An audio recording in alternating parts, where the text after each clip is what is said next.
Peace talks are back on track between Colombian guerrilla rebels and the government. The Havana talks were suspended after the abduction of 5 hostages, including an army general. They have now been freed as a goodwill gesture by the Revolutionary Armed Forces of Colombia. CCTV's Michelle Begue has more from Bogota on when both sides could get back to negotiations.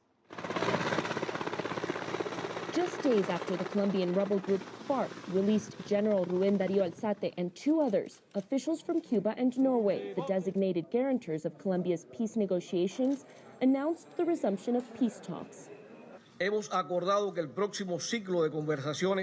We've agreed that the next cycle of negotiations will take place between December 10 and 17. We hope to reach an agreement as soon as possible.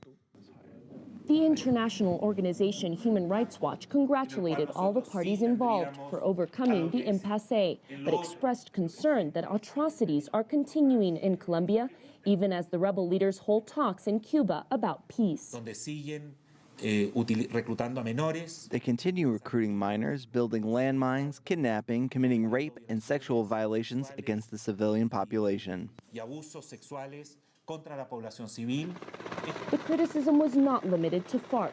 The director of Colombia's Human Rights Watch warned the military may escape punishment for its role in executing dozens of young men from 2002 to 2008. The killings, which were falsely presented by the military as guerrillas killed in combat, came to be known as false positives.